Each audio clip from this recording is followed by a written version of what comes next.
Mtazamaji, msikizaji, hii nasema ni kati ya pili ya segment ya 6 inayokuletea dondoo kuhusu manufaa. Kati hii tutakuletea leo dondoo kuhusu manufaa tunayokuletea kupitia mjadala huu. Dondoo katika dibaji hii, manufaa zaidi nasema fast forward kwenda sehemu ya 18. So, katika kueleza manufaa tunayokuletea, Wachina husema picha moja ni bora zaidi ya maneno 1000. Picha moja hutoa maelezo ya kutosha kushinda maneno 1000. So, kwa umuhimu huo, sasa nitakuletea umuhimu wa mjadala huu kupitia picha. Picha katika story au mifano mitano tutakuletea sasa hivi. So, moja tuende kwenye picha hizi. Picha ya kwanza. Mjadala huu unaweza kuuita taa ya Aladini. Nimeshasema. Aladin's lamp. Kuelewa umuhimu wa mjadala huu, manufaa tunakuletea, mjadala huu ni sawa na taa ya Aladini. Yaani mjadala huu ni wezeshi. Na hivyo utawarejeshea ni haki, uwezo wako mmoja mmoja, na wito na ndoto zako na zenu wote. Ndoto mlizokuwa nazo wewe mmoja mmoja, mwanao na jamii yako.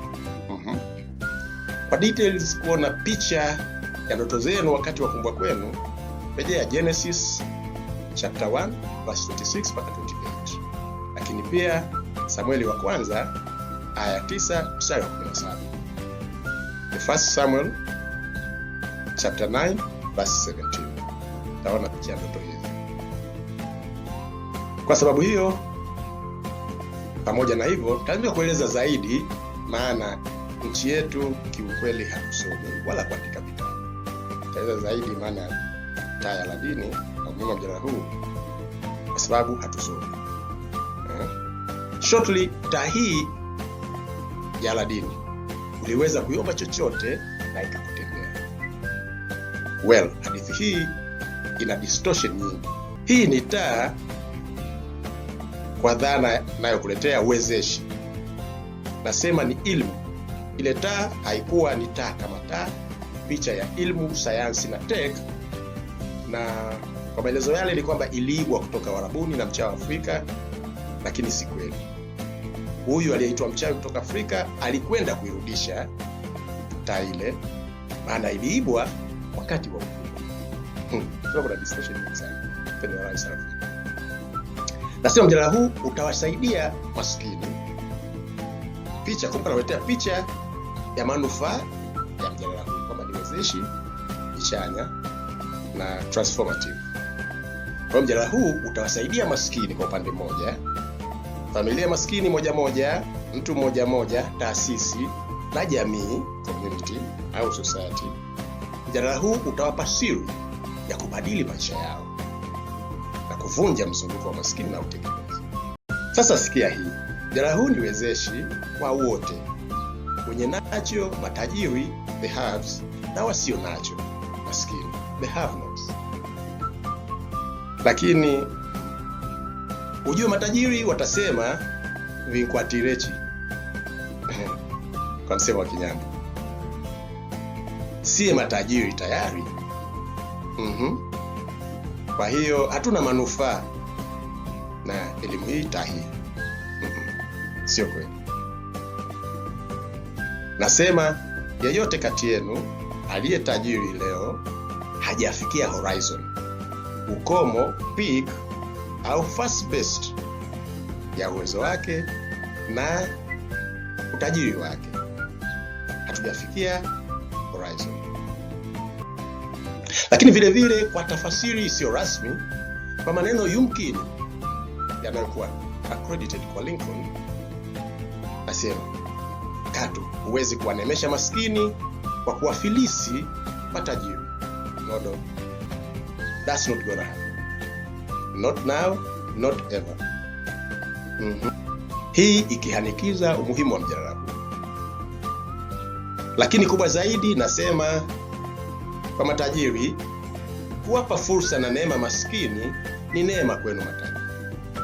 Vile vile kuwapa neema matajiri ili waendelee kukua zaidi na kuwa matajiri ni neema kwa maskini. Ndio utoa ajira, ndio huleta mzunguko wa pesa na kadhalika. Lakini kwa matajiri nasema vile vile wanaemesha matajiri, wanaemesha maskini ni neema kwa matajiri. Maana hawa ndio soko la bidhaa zenu. Hawa ndio nguvu kazi na hawa ndio Gen Z. So muhimu zaidi, mtapona. Na si maneno yangu, bali haya ni maneno ya philosopher Rousseau. Rousseau alisema, if the poor have no food to eat, they will eat the rich. Maneno magumu haya.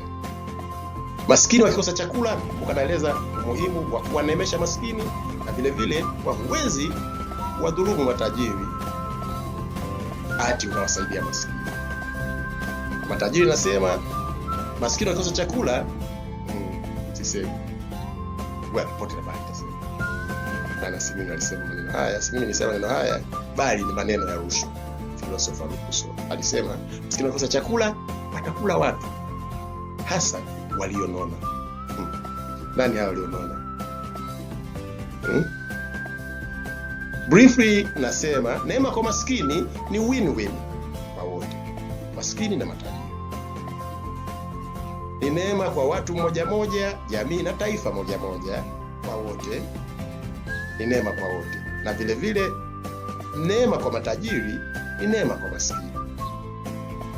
Kwa wote, mjadala huu nasema ni equalizing. Nasema mjadala huu ni taa ya Aladini, maana nimeshuhudia watu mmoja mmoja, evidence, na jamii zao, familia zao na jamii zao, maisha yao na ya wengine yakibadilika kupitia mjadala huu. Maelezo yanayojenga mjadala huu, hoja zangu zinazokuletea mpendekezo kupitia mjadala huu. Kwa sababu hiyo nasema mjadala huu ni taa ya Aladini. Taa ya Aladini kwa maana kupitia mapendekezo kuletea, ili mtu nakuletea kubadilisha maisha ya watu wote, maskini kwa matajiri, familia moja moja na jamii moja moja na taifa moja. Kwa details na kwenda sehemu ya 5 6 na 7. Hiyo nimesema taa ya Aladini ndio picha ya kwanza ya mjadala huu, Aladdin's Lamp, taa ya Aladini, ambayo kupitia picha ya taa ya Aladini mjadala huu utabadilisha maisha ya wote, maskini kwa matajiri. Sasa picha ya pili. Kumbuka tunaendelea kuletea dondoo kuhusu manufaa yatokanayo na mjadala kwa lugha ya picha. Sawa picha ya pili, sawa na dhima ya dibaji hii, ili tuendelee kuwa sehemu ya mjadala huu, ndio maana nakupa dondoo hizi, manufaa haya, na hatimaye uweze kununua mawazo haya na kuyaown, na pia kutumia mapendekezo haya kuboresha maisha yenu pamoja na jamii kwa ujumla. Pata ownership, miliki wa mapendekezo haya. Ni muhimu uelewe, utambue umuhimu wa mjadala huu. Sasa kwa picha ya baada ya picha ya taa. Kumbuka pia katika dibaji hii ni sehemu ya dibaji. Sasa tuko katika hitimisho, katika cut au hoja tunayokuletea sasa hivi dondoo kuhusu mafuta kuletea kupitia lugha ya picha. Nasema dibaji hii imelenga kujengea utashi, mtazamaji, msikilizaji, utashi wa kushiriki kikamilifu katika mjadala huu kwa manufaa yako wewe mwenyewe na wote wapendao na unaotakia mema, pamoja na jamii yako, jamii mzima na watu wa Mungu kote katika ardhi na katika anga za juu. Maana nimesema sasa watu wengine wako katika anga za juu. Endelea. Picha ya pili sasa. Na kwa muktadha huo wa taa ya Aladini, katika picha ya pili, kumbuka nimesema mjadala huu ni transformative. Ndio, nasema mjadala huu ni kama traffic light. Picha ya pili, traffic light machine, yaani kifaa maalumu kinachobadili red light kwa sense ya kukuwezesha kuchomoa miguu yako na ya wapendao kutoka katika tope la mfinyanzi mlilokwama mmoja moja, familia moja moja, taasisi na jamii mzima, tope au vicious cycle, na hatimaye kupush forward putting your best foot forward, tukianzia katika mindset, na hivyo kuashiria mwanzo mpya wa safari mpya ya mafanikio na maendeleo na kujitegemea, jumla na rejareja, kwa aina, nature na kiasi, scale ya aina na kiasi cha tofauti.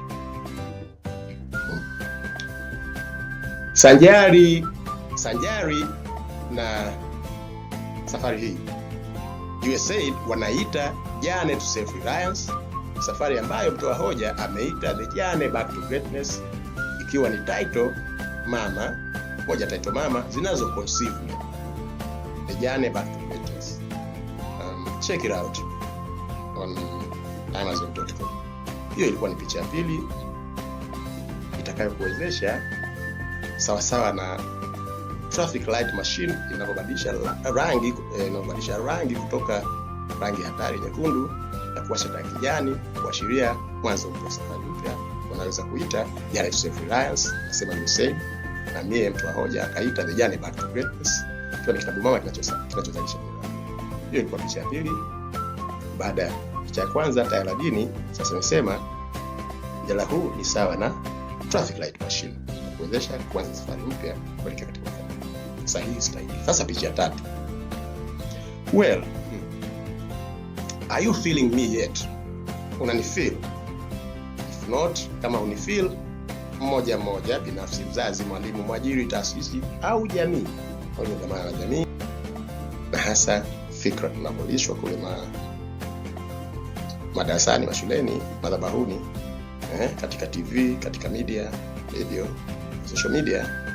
Kama amnifeel, wazazi, viongozi, basi there is something fundamentally wrong with you. Mentally, I mean. Yes, I said it. Well, on the bright side, this is a sign from heaven and a symptom that you need a doctor. Not a doctor. Not even a PhD. You need a social doctor. Social doctor, like katika screen yako. Don't deny it, nasema you need a doctor. Kama unakataa, kama unifeel, kama ufeel mjadala huu, ufeel mabadiliko utakuletea, then you need a doctor. Don't deny it. You need me. Alisema Constable Sabela unasema katika Sarafi. Nasema kama unifeel, kama hujaguswa bado, basi kubwa, na hiyo ni dalili unahitaji msaada. I said it. So back to picha ya tatu. Mjadala huu, picha ya tatu, utabadili changamoto kuwa fursa. Na nitaeleza mifano dhahiri kwa ujumla na kwa mtoa hoja mwenyewe kupitia mjadala huu na mtoa hoja mwenyewe, dhana ambayo hii nimeita, Dale Carnegie aliita knack hii, uwezo huu. Thinking hii aliita fursa hii ya kubadili changamoto zetu kuwa manufaa, weakness kuwa strength, threats kuwa opportunities.